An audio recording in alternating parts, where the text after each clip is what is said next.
We've all experienced a bloated belly at some point in our lives, and I'm here to tell you the top 10 common causes of bloating.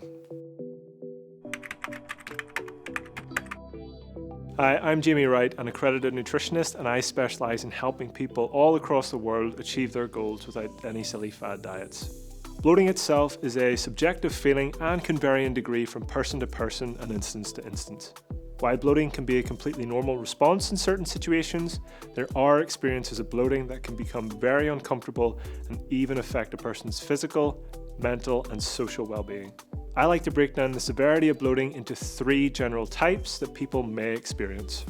The first being mild bloating. This is the most common form of bloating and usually involves a feeling of fullness or tightness in the abdomen. This may occur after having a meal and/or following the consumption of fluids. The next type of bloating I'd describe as more moderate bloating. This type of bloating can be more uncomfortable and may involve visible swelling in the abdomen. You may experience this at certain stages of your menstrual cycle or if you are more susceptible to stress-related bloating. Finally, we have severe bloating. This is the most intense degree of bloating and can involve severe discomfort, pain, and visible distension of the abdomen. Individuals with irritable bowel syndrome, or IBS, or inflammatory bowel disease, IBD, likely know what I'm talking about. I'm going to run through the 10 most common causes of bloating and give you some simple tips for what you can do about the bloating if you experience it. Top 10 common causes of bloating. Number 1, overeating. Eating too much food at once or rapidly can cause the stomach to stretch, leading to bloating. Likewise, having a lot of fluids at once and/or rapidly can have a similar effect. Here are 2 simple tips to address this cause of bloating. Firstly, when you're consuming a meal, you want to aim to be around a 6 or a 7 out of 10 level of feeling full. This is based on the hunger fullness scale, which is a 1 to 10 scale that is used to rate your hunger and fullness levels, with 1 being painfully, ravenously hungry and 10 being full to the point of feeling physically sick. The second simple tip is to employ some mindful eating practices. 2 of the important fundamentals of mindful eating that will help you here are the encouragement of eating slowly and without distraction, as well as listening to physical hunger cues and eating only until you're full. To practice, just start counting to 5 when chewing with each mouthful. Start to think about what you're actually experiencing when you're eating and how you're actually feeling, at least in relation to your physical hunger. Cause number 2, be wary of gas-producing foods. Certain foods such as beans, lentils, broccoli, cabbage, onions and carbonated beverages can produce gas in the digestive system, leading to bloating. The obvious fix here is to be wary of these foods and how they may affect your gut. You may want to pay particular attention to high FODMAP foods. FODMAP simply stands for fermentable oligosaccharides, disaccharides, monosaccharides and polysaccharides. These are types of carbohydrates that are fermented and lead to increased gas production and bloating. Cause number 3, constipation. I'm sure we all know what constipation is, but what exactly can you do about it? Increase your fibre intake. Fibre is essential for maintaining healthy bowel movements. Increasing your fibre intake can help soften your stool and make it easier to pass. You can add more fibre to your diet by eating fruits, vegetables and whole grains. Alternatively, you could also try a fibre supplement. Staying hydrated. Drinking plenty of fluids can help keep your stool soft and prevent constipation. While it may seem a bit counterintuitive to maintaining hydration, given that it is a diuretic, coffee or any source of caffeine can also help get your bowels moving. Regular exercise. Regular physical activity can also help stimulate your bowels and promote healthy digestion. You want to aim for at least 30 minutes of moderate exercise each day, such as walking, swimming, or cycling. Cause number 4, IBS.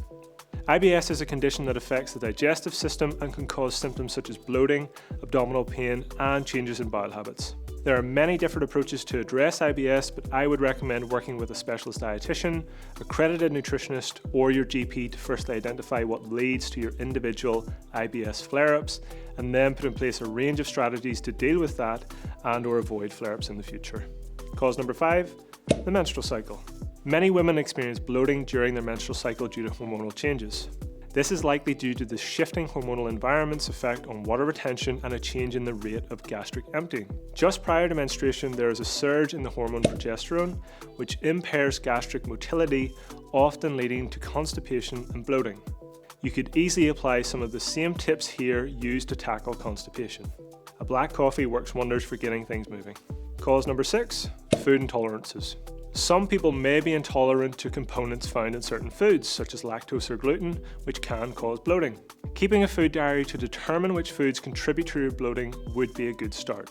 Once you've identified them, then you can do something about it. For instance, if you find that dairy products are causing you to experience bloating, you may want to introduce a lactase enzyme supplement that can help break down lactose and, in turn, hopefully reduce the frequency and severity of bloating episodes. Cause number 7, digestive disorders. Digestive disorders such as gastroesophageal reflux disease, GERD, or inflammatory bowel disease, IBD, can cause bloating as a symptom. I have one tip for you here. Work with a professional who knows what they are talking about. These are serious conditions that should be treated with care and in an evidence-based manner by an educated and qualified professional. I would sincerely advise that you avoid Dr. Google and any social media gurus. Cause number 8, dehydration. Unsurprisingly, not drinking enough water can cause constipation and bloating. Most of us are pretty terrible at remembering to drink water throughout the day, but here's a few helpful tips that will empower you to nag yourself to drink more water. Tip number 1, keep a water bottle with you throughout the day. Tip number 2, set reminders on your phone or computer to prompt you to drink water throughout the day. Tip number 3, eat water-rich foods. Many fruits and vegetables, such as watermelon, cucumbers and strawberries, have high water content and can contribute to your daily water intake. The final tip, get yourself a hydration tracking app to further nag you into drinking water. Cause number 9, stress. Stress can affect the digestive system and lead to bloating as a result. How so? Well, stress can alter the production of digestive secretions, reduce the blood flow to the digestive system, and increase inflammation and even alter the gut microbiota. So how can we manage stress better? Well, it would depend on why you're stressed to begin with, obviously, but I would say a good starting point is to actually program in dedicated relaxation time into your day to unwind. Regular exercise, having a healthy social life, a nutritious diet, getting enough sleep and getting outside are all useful means of keeping elevated stress levels at bay. There are certain supplements that can help too. Ashwagandha is one of my favourites. It's an adaptogenic herb that has been shown to help reduce stress and anxiety. Magnesium is another useful supplement to take in the fight against stress. Magnesium is a mineral that plays a role in many bodily processes. It can help address stress by promoting relaxation and improving the quality and quantity of sleep that you achieve. On to the final common cause of bloating. Number 10, medication. Certain medications such as antibiotics can disrupt the natural balance of bacteria in the digestive system, leading to bloating. If you have finished a course of antibiotics, you may wish to consider introducing a probiotic supplement into your daily routine for a while after. Supplementation appears to reconstitute the gut with good bacteria faster and may help reduce the risk of certain antibiotic treatment associated effects, such as diarrhea and bloating. And that's all, folks. The top 10 common causes of bloating and what you can do about it all in one video.